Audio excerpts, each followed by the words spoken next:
আল্লাহ রাব্বুল আলামিন আগেই জানিয়ে দিয়েছেন আমার হাবিব জনাবে মুহাম্মদুর রাসূলুল্লাহ সাল্লাল্লাহু আলাইহি ওয়াসাল্লাম আখির নবী, নবিকুল সম্রাট নবী মুহাম্মদুর রাসূলুল্লাহর সম্মান আর মর্যাদা আমি আল্লাহর কাছে এত বেশি, তামাম দুনিয়ার সকল নবী রাসূলদেরকে আমি আল্লাহ রাব্বুল আলামিন বিনা দরখাস্তে পাঠালেও আখির নবীকে আমি আল্লাহর কাছে দরখাস্ত না করা পর্যন্ত, আমি আল্লাহর কাছে না চাওয়া পর্যন্ত, আমি আল্লাহর কাছে আখির নবীর ব্যাপারে প্রস্তাব না দেওয়া পর্যন্ত আমি আল্লাহ আখির নবীকে দুনিয়াতে পাঠাবো না। কোন সুবহানাল্লাহ। সকল নবীকে আল্লাহ কোনো বিশেষ জাতি, বিশেষ কওম, বিশেষ গোত্র, বিশেষ এলাকা, বিশেষ এরিয়া, বিশেষ অঞ্চল, বিশেষ রাষ্ট্র সর্বোচ্চ এ পর্যন্ত আল্লাহ পাক এক একজন নবীকে পাঠাইছেন। সালেহ আলাইহিস সালাতু ওয়াস সালামকে আল্লাহ সুবহানাহু ওয়া তাআলা একটা সিটিতে, একটা শহরে পাঠিয়েছেন। হযরত শুআইব আলাইহিস সালাতু ওয়াস সালাম ওয়া ইলা মাদিয়ানা আখাহুম শুআইবা, হযরতে শুআইব আলাইহিস সালাতু ওয়াস সালামের আরবের মাদায়েন, মাদিয়ান বা মাদায়েন ওই সিটি একটা শহর, মাদায়েন একটা সিটি, ওই সিটিতে মাত্র সিটির মানুষদেরকে লক্ষ্য করে হযরত শুআইবকে আল্লাহ পাক ওই মানুষগুলার নবী করে পাঠিয়েছেন। ওয়া ইলা আদিন আখাহুম হুদা, হুদ আলাইহিস সালাতু ওয়াস সালামকে আদ একটা সম্প্রদায়ের নাম, ওই সম্প্রদায়ের নবী কইরা আল্লাহ পাক ওই হুদ আলাইহিস সালামকে পাঠাইছে। ওয়া ইলা সামুদ আখাহুম সালিহা, সামুদ এটাও একটা সম্প্রদায়ের নাম, সালেহ আলাইহিস সালাতু ওয়াস সালামকে আল্লাহ ওই সামুদ সম্প্রদায়ের কাছে আল্লাহ নবী করে পাঠিয়েছেন। সামুদ সম্প্রদায় ব্যতীত অন্য কার নবী হযরত সালেহ ছিলেন না। এভাবে দুনিয়াতে নূহ আলাইহিস সালাতু ওয়াস সালাম বলেন, শীশ আলাইহিস সালাতু ওয়াস সালাম বলেন, ইব্রাহিম আলাইহিস সালাতু ওয়াস সালাম বলেন, ইয়াকুব আলাইহিস সালাতু ওয়াস সালাম বলেন, ইসহাক আলাইহিস সালাতু ওয়াস সালাম বলেন, দাউদ আলাইহিস সালাতু ওয়াস সালাম বলেন, ঈসা রূহুল্লাহ বলেন, তামাম দুনিয়াতে যত নবী পাঠিয়েছেন সকল নবীকে আল্লাহ বিশেষ এলাকা, বিশেষ গোত্র, বিশেষ জাতি গোষ্ঠীর কাছে পাঠিয়েছেন। কিন্তু আল্লাহ পাক বলেন, হে নবী, আমি আপনার সম্মান আর মর্যাদা এই পরিমাণে দিয়েছি, তামাম দুনিয়ার কোন নবীকে আমি আল্লাহ তামাম দুনিয়ার নবী করে পাঠাই নাই। আপনি একমাত্র নবী যাকে আমি আল্লাহ গোটা কুল কায়নাতের সকলের নবী বানি পাঠিয়েছি। কোন সুবহানাল্লাহ। শুধু তাই না আমার প্রাণের ভাইরা, আচ্ছা তামাম দুনিয়ার সকল মানুষের যে নবী, এ কথাটা কিন্তু আল্লাহ কোরআনে বলেছেন, এটা কোরআনে আসছে 9 নম্বর পারা 9 নম্বর পৃষ্ঠা। আল্লাহ পাক বলেছেন, কুলিয়া আইয়ুহান নাস ইন্নী রাসূলুল্লাহি ইলাইকুম জামিআ। হে রাসূল, আপনি বলে দিন তামাম দুনিয়ার সকল মানুষকে, এই দুনিয়ার মানুষ আগে যা নিয়ম ছিল সব চেঞ্জ হয়ে গেছে, পরিবর্তন হয়ে গেছে। আদম থেকে নিয়া নবী ঈসা পর্যন্ত সকল নবীকে আল্লাহ বিশেষ এলাকায়, বিশেষ গোত্রের প্রতি নবী বানায় পাঠাইতেন। সকল নিয়ম চেঞ্জ করে আল্লাহ আমাকে তামাম দুনিয়ার গোটা কুল কায়নাতের সকল মানুষের নবী করে বানিয়েছেন। কোন সুবহানাল্লাহ। শুধু তাই না আমার প্রাণের ভাইরা, আমার নবী শুধু মানুষের নবী নয়, আমার নবী মানুষেরও নবী, আমার নবী জিন্নাতেরও নবী। আমার নবী শুধু জিন্নাতের নবী নয়, আমার নবী যেভাবে জিন্নাতের নবী, আমার নবী তেমন মালাইকাতুল্লাহিল কিরাম সকল ফেরেশতাদের নবী। আমার নবী শুধু ফেরেশতাদের নবী না, আল্লাহর নবী বলেন আল্লাহ আমাকে সকল নবীদেরও নবী বানিয়েছেন। কোন সুবহানাল্লাহ। শুধু তাই না, মানুষের নবী, নবীদেরও নবী, ফেরেশতাদের নবী, জিন্নাতের নবী না, আল্লাহর নবী বলেন আল্লাহ আমাকে আসমানের নবী বানিয়েছেন, আল্লাহ আমাকে জমিনের নবী বানিয়েছেন, আল্লাহ আমাকে গাছপালা, তরু লতা, পাহাড়, বৃক্ষরাজি সব কিছু, এমনকি যেই যেই জিনিসের দুনিয়াতে যত জিনিস আছে, প্রাণওয়ালা অথবা প্রাণহীন দুনিয়াতে যত জিনিস আছে সকল জিনিসের নবী আল্লাহ আমাকে বানিয়েছেন। কোন সুবহান। শুধু তাই না আমার প্রাণের ভাইরা, শুধু একটা কথা বলি যে আমার নবীর নবুয়তের সীমানা কতটুকু, এই কথাটা বোঝানোর জন্য শুধু একটা কথা আপনাদেরকে আমি বলবো। আমার নবীর, কেউ যদি প্রশ্ন করে আপনার নবীর নবুয়তের সীমানা কতটুকু, প্রত্যেক নবীর তো নবুয়তের সীমানা ছিল। সালেহ নবী, হুদ নবী, এরপরে ইব্রাহিম নবী, সকল নবীর তো সীমানা ছিল। তো তুমগ নবীর নবুয়তের সীমানা কদ্দুর আল্লাহ পাক জানায় দিয়েছেন। আমরা নামাজে পড়ি আলহামদুলিল্লাহি রাব্বিল আলামিন। আল্লাহ সুবহানাহু ওয়া তাআলা বলছেন তামাম দুনিয়ার সকল প্রশংসা ওই আল্লাহর জন্য যিনি গোটা জাহানের দুনিয়ার সব কিছুর রব, যিনি, তার প্রশংসা। হাদিসে পাকে এসেছে নবী করিম সাল্লাল্লাহু আলাইহি ওয়াসাল্লাম বলেছেন, আমার আল্লাহ দুনিয়ার যত যত জিনিসের রব, আল্লাহ আমাকে দুনিয়ার ঠিক সকল তত তত জিনিসের নবী করে পাঠিয়েছেন। কথাটা আমি আবার রিপিট করছি, রব্বিল আলামিন, তামাম দুনিয়ার সব কিছুর রব কে? আরো জোরে বলেন আল্লাহ। আর রসুল বলেন তামাম দুনিয়ার সব কিছুর রব যেভাবে আল্লাহ, ঠিক তেমনি ভাবে আল্লাহ পাক তামাম দুনিয়ার সকল কিছুর রসুল আল্লাহ আমাকে বানিয়েছেন। আমার নবীর 3 নাম্বার মর্যাদার কথা বললাম, যে আমার নবীর নবুয়তের কোনো সীমানা নাই। তামাম দুনিয়ার সকল নবীর নবুয়তের সীমানা ছিল, কিন্তু আমার নবীর নবুয়তের কোনো সীমানা নাই। 4 নম্বরে, এই পৃথিবীতে এমন কোনো একজন নবীও আপনি দেখাতে পারবেন না যেই নবীকে আল্লাহ সুবহানাহু ওয়া তাআলার কাছ থেকে চাইয়া, দরখাস্ত কইরা, আবেদন কইরা কোনো নবীকে আনতে হইছে, এমন কোন নবী দুনিয়াতে নাই। কিন্তু আমার প্রাণের ভাইরা, আল্লাহ রাব্বুল আলামিন আগেই জানিয়ে দিয়েছেন আমার হাবিব জনাবে মুহাম্মদুর রাসূলুল্লাহ সাল্লাল্লাহু আলাইহি ওয়াসাল্লাম আখির নবী, নবিকুল সম্রাট নবী মুহাম্মদুর রাসূলুল্লাহর সম্মান আর মর্যাদা আমি আল্লাহর কাছে এত বেশি, তামাম দুনিয়ার সকল নবী রাসূলদেরকে আমি আল্লাহ রাব্বুল আলামিন বিনা দরখাস্তে পাঠালেও আখির নবীকে আমি আল্লাহর কাছে দরখাস্ত না করা পর্যন্ত, আমি আল্লাহর কাছে না চাওয়া পর্যন্ত, আমি আল্লাহর কাছে আখিরি নবীর ব্যাপারে প্রস্তাব না দেওয়া পর্যন্ত আমি আল্লাহ আখিরি নবীকে দুনিয়াতে পাঠাবো না। কোন সুবহানাল্লাহ। আদম নবী থেকে নিয়ে ঈসা নবী পর্যন্ত কোন নবী পাইলাম না যেই নবীর ব্যাপারে আল্লাহর কাছ থেকে চাই আনতে হয়েছে, আল্লাহ আদম রে তো নবী বানাইছিলা, এবার শিশিরে নবী কইরা পাঠাও, এমন দরখাস্ত পাইলাম না। এরপরে মুসা নবীর ব্যাপারে, আল্লাহ মুসা পয়গম্বরকে নবী কইরা দুনিয়াতে পাঠাও, ঈসা পয়গম্বরকে নবী কইরা দুনিয়াতে পাঠাও, দরখাস্ত কোন নবীর বেলায় করতে হয় নাই। কিন্তু আল্লাহ পাক বলেন তোমাদের নবীর সম্মান আর মর্যাদা আমি আল্লাহর কাছে এত বেশি এত বেশি এত বেশি যে তোমাদের নবীর ব্যাপারে দরখাস্ত না করা পর্যন্ত, না চাওয়া পর্যন্ত আমি আল্লাহ তোমাদের নবীকে দুনিয়াতেই পাঠাবো না। কোন সুবহানাল্লাহ।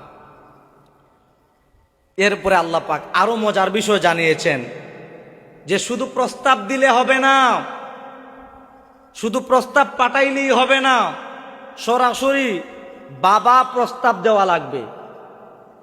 একটা জিনিস যুবক ভাইরা সহ মুরব্বী বাবারা একটু খেয়াল করে শুনেন, কথাটা হাস্যকর হইলেও শিক্ষণীয় ব্যাপার আছে। দেখবেন এলাকাতে সুন্দরী মেয়ে যারা, বা যাদের সুন্দরী মেয়ে আছে ঘরে উপযুক্ত, এই সুন্দরী মেয়েদের বাবা যারা হন উনাদের অন্য 10 জনের চাইতে আলাদা একটু ডিমান্ড সমাজে থাকে। কথা ঠিক না বেটি? বুঝে শুনে বলেন, কথা ঠিক না বেটি? কেন জানেন?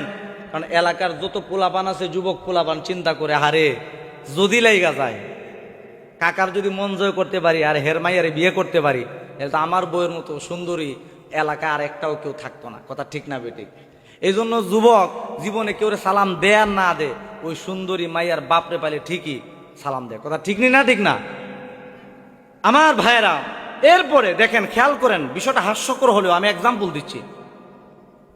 এরপরে শুধু শেষ না, যুবক যখন বিয়ে করতে চায় চিন্তা করে, যাক কিছুটা হইলো কাকা আমার প্রতি সফট কর্নার আছে, যে আমি সবসময় সালাম কালাম দিই, প্রস্তাব দিলে আশা করি ফেলে দিবে না, যে না ছেলেটা ভালো আছে, ভদ্র আছে, মুরব্বীদেরকে সম্মান করে সালাম কালাম করে দিয়ে দিতে পারে।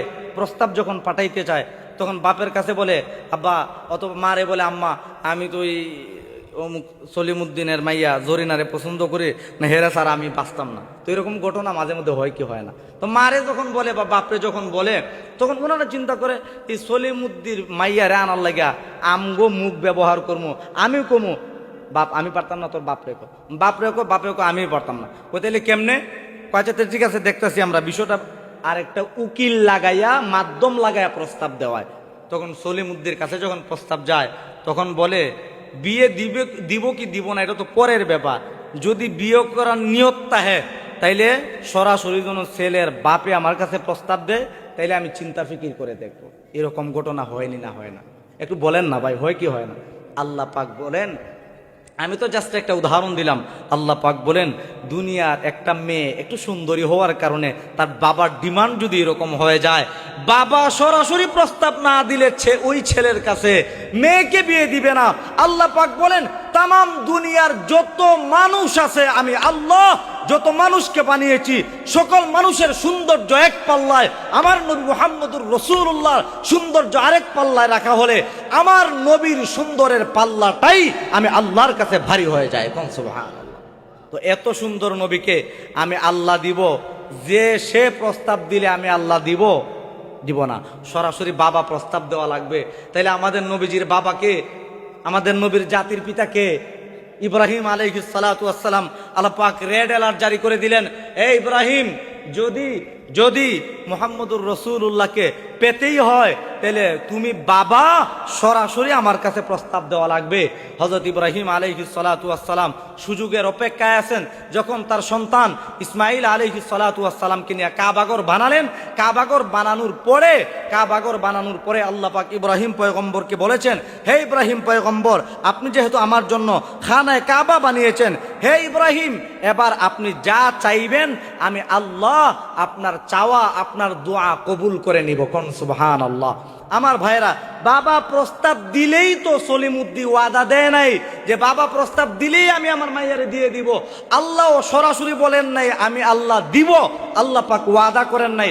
আল্লাহ বলছেন যদি প্রস্তাব দেওয়া হয় আমি আল্লাহ বিবেচনায় রাখবো। ইব্রাহিম আলাইহিস সালাতু ওয়াস সালাম সুযোগ বুঝে সুযোগটা কাজে লাগালেন।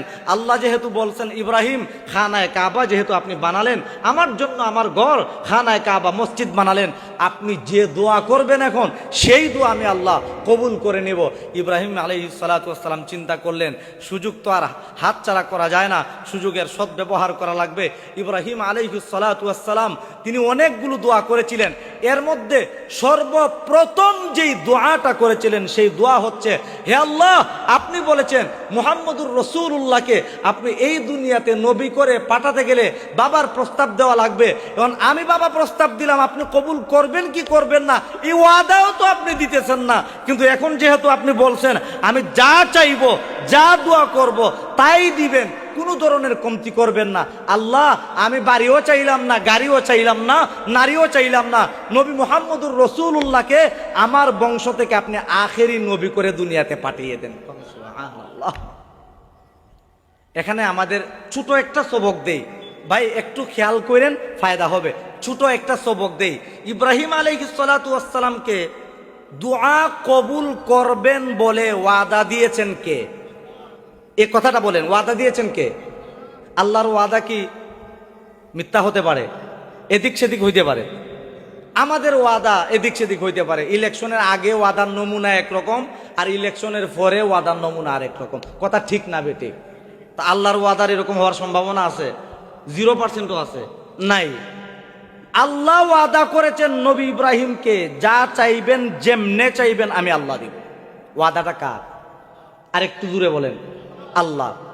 কিন্তু এরপরেও ইব্রাহিম আলাইহিস সালাতু ওয়াস সালাম দোয়া করার পরে আল্লাহ পাক আমাদের নবীকে এই দুনিয়াতে নবী করে পাঠিয়েছেন, সাথে সাথেই পাঠিয়ে দিয়েছিলেন। হ্যাঁ, আপনারা জানেন কতদিন পরে পাঠিয়েছেন? ইব্রাহিম আলাইহিস সালাম এই দোয়া যেই দিন করেছেন ওই দিন থেকে নিয়ে 2000 বছর পরে আল্লাহ ওই দোয়ার ফলাফল হিসাবে আমার নবীকে আল্লাহ দুনিয়াতে পাঠিয়েছেন। আমরা হইলে কি করতাম? ইমাম সাহেব এটার কথাই ঠিক না, এর পিছনে নমাজই হইতো না। কথা ঠিক না বেঠিক? কথা ঠিক না বেঠিক? এই ইমাম সাহেবের পিছনে নমাজই হইতো না, ইমাম সাহেব বাদ। ঠিক না? ঠিক না? অথচ আরো করবো কি, এই কি ইমাম সাহেব ওয়াজ করে কইছো 3 দিন যদি তাহাজ্জুদ পুরা দোয়া করি তাহলে এই দোয়া কবুল হবো। এই ইমাম সাহেব কি কয় না কয় 3 দিন তাহাজ্জুদ পড়ছি, কে দোয়া কবুল? আরো বিপদ দিয়ে বাড়তাছে। কথা ঠিক না? ঠিক না? অথচ আমাদের জন্য সবক এটা। খালি ওয়াজ শুনে কানে সুখ দিলে হবে না, সবক। ইব্রাহিমকে আল্লাহ ওয়াদা দিয়েছেন, আপনি যেমনে চাইবেন, যা চাইবেন আমি আল্লাহ দিব। আল্লাহ দিয়েছেন, তবে আল্লাহ যখন উপযুক্ত মনে করেছেন তখন দিয়েছেন। কথা ঠিক কি ঠিক না? এজন্য ইব্রাহিম পয়গম্বরকে আল্লাহ ওয়াদা দেওয়ার পরেও আল্লাহ যদি 2000 বছর পরে দেওয়ার পরে ইব্রাহিম পয়গম্বর হতাশ না হয়ে থাকেন, তাইলে আমরা তো ইব্রাহিম আলাইহিস সালাতু ওয়াস সালামের সেই রুহানি সন্তান। আমাদের বাবা তো ইব্রাহিম, তিনি তো আমাদের জাতির পিতা। নাকি ফটিকছড়ির জাতির পিতা আরো কেউ আছে? হ্যাঁ, মুসলমানদের জাতির পিতা কে? বিএনপি করেন, আওয়ামী লীগ করেন, না যে যে দল করেন, মুসলমানের জাতির পিতা সব দলেরই একজন। কয়জন? না ফটিকছড়ি আরো কয়েকজন আছে? একজন। আল্লাহর ফতুয়া, এটা কোনো মোল্লার ফতুয়া না। আল্লাহ বলেছেন পারা 17 পৃষ্ঠা নাম্বার 20 সূরাতুল হজ, আল্লাহ বলেছেন মিল্লাতা আবিকুম ইব্রাহিম, মুসলমানের জাতির পিতা তুমি যেই দলই করো, তোমার জাতির পিতা একজন। কথা ঠিক কি ঠিক না? তার নাম কি? ইব্রাহিম আলাইহিস সালাম। তো আমরা তো সেই ইব্রাহিমের সন্তান। সেই ইব্রাহিম যদি হতাশ না হয় 2000 বছর পর্যন্ত আল্লাহর দিকে তাকায় থাকতে পারেন, আমরা 2000 বছরকে লিখে 2 দিনও তো তাকায় থাকতে পারি না। কথা ঠিক না ঠিক না? নমাজ রোজা টুকটাক ধরে, এরপরও দেখে বিপদ অবস্থা না গো, দূর আগে নমাজ পড়তাম না, আগেই বালা আসলাম। নাউজুবিল্লাহ বলবেন না? এরকম করা যাবে? করা যাবে না। তো আমার ভাইয়েরা, যে জিনিসটা বলতে চাইছিলাম, তামাম দুনিয়ার কোন নবীকে আল্লাহ সুবহানাহু ওয়া তাআলা রিকোয়েস্ট করে পাঠান নাই যে চাইতে হবে এরপরে পাঠাবো, কিন্তু একমাত্র আমাদের নবী যাকে চাই আনতে হয়েছে।